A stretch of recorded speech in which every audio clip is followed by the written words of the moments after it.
నమస్తే MP news మొదటి స్వాగతం. ఈరోజు పేపర్లోని న్యూస్ చూద్దాం.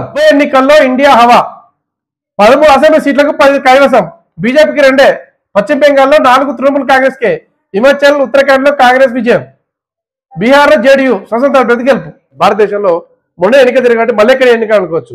మళ్ళీ ఎక్కడ ఎన్నికలు అంటే ఇంతకుముందు గతంలో చనిపోయిన వాళ్ళు, కొందరు చనిపోయిన వాళ్ళు, కొందరు గెలిచినాక రాజీనామా చేసిన వాళ్ళు, ఈ విధంగా కొన్ని ఉప ఎన్నికలు ఉంటే ఆ ఉప ఎన్నికలు భారతదేశం మొత్తంలో ఎన్ని సీట్లు?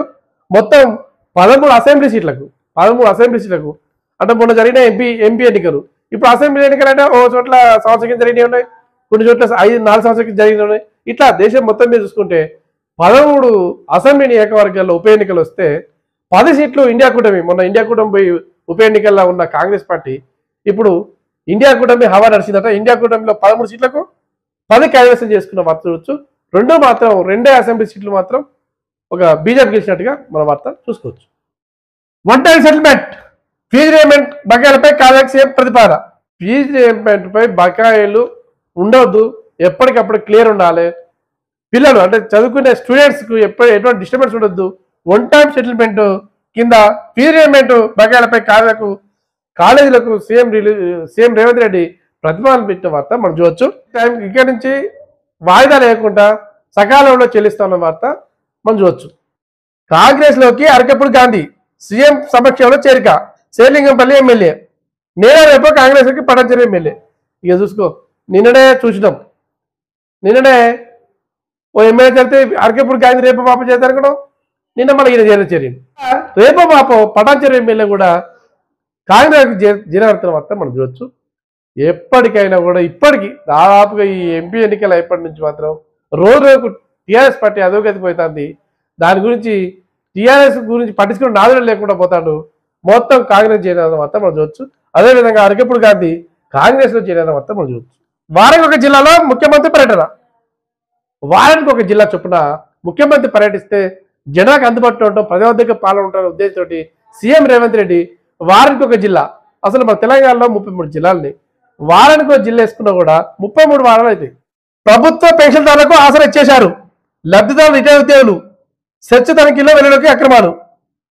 5,600 మందికి డబుల్ పెన్షన్లు, వీరిలో 3,600 మంది మృతి. ఇక చూసుకోక ఇంతకుముందు బీఆర్ఎస్ గవర్నమెంట్ లో ఇష్టం వచ్చిన వాళ్ళకు పెన్షన్ ఇచ్చిండు. వాళ్ళ దగ్గర ఉన్నదంటే వాళ్ళకి పెన్షన్ ఇచ్చుడే. మరి ఇది ప్రజా సొమ్ము, చాలా జాగ్రత్తగా మనం మెయింటైన్ చేయాలనే ఉద్దేశం లేదు.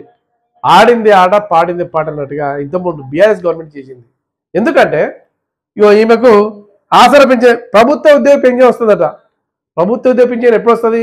వాళ్ళ భర్త చనిపోతున్నాం, లేదా వాళ్ళ కొడుకుదో, ఏ విధంగా వాళ్ళ కుటుంబ సభ్యులది ఏదో రకంగా వాళ్ళు చనిపోతున్నాం, నామినీకి వచ్చేస్తుంది. వాళ్ళకి ఎవరైతే ఆ ఉద్యోగం మీద ఆధారపడరో వాళ్ళ భార్య కానీ వాళ్ళ తల్లి కానీ వస్తుంది. ఆ మాదిరి ఒక ముస్లాంకు, ఖమ్మం జిల్లాలో ఒక ముస్లాంకు ఆసరా ప్రభుత్వ ఉద్యోగ పెన్షన్ వస్తుందట. ప్రభుత్వం దిగిపోయినాకనో లేకపోతే వాళ్ళ భర్త చనిపోతానో ఏదో రకంగా మాత్రం ప్రభుత్వ పెన్షన్ వస్తుంది. ఆ పెన్షన్ రాగా ఈ ముస్లాం ఏం చేసింది, మళ్ళీ ఆసరా పెన్షన్ కోసం అప్లై చేసుకుంటే అందులో కూడా ఇచ్చిల్లట. ఇచ్చారికి ఇప్పుడు అది ఇది డబుల్ అవుతుంది. అంటే 2 సార్లు వస్తుంది పెన్షన్. ఆసరా పెన్షన్ 2,000 వస్తుంది, ఇటు వచ్చే పెన్షన్ ఇది 30,000 40,000, కానీ ఇది వచ్చే పెన్షన్ ఇది వస్తుంది. ఇట్లా 2 పెన్షన్లు తీసుకుంటూ కాలం గడుపుతుంది.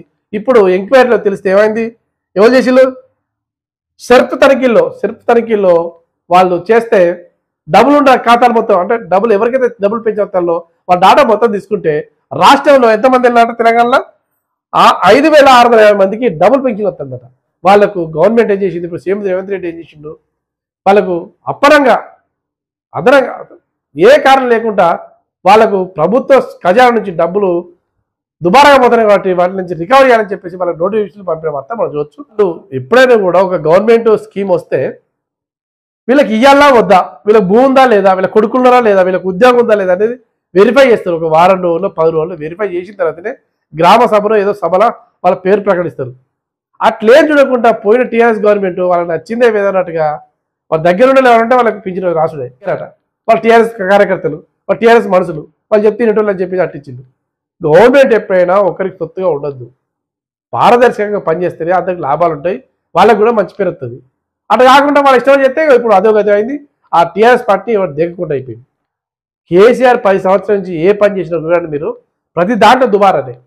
నాకు ముఖ్యమంత్రి పీఠం ఇచ్చి ప్రజలు కాబట్టి ప్రజా సొమ్మును ఒక అరుదైన గౌరవం ఇచ్చి నాకు దీన్ని కాపాడుకొని జనాల సర్వీస్ చేద్దాం అనే ఉద్దేశం లేకుండా పదవిని అడ్డు పెట్టుకొని తన ఇష్టం వచ్చినట్టు చేసింది ఎవరు? కేసీఆర్.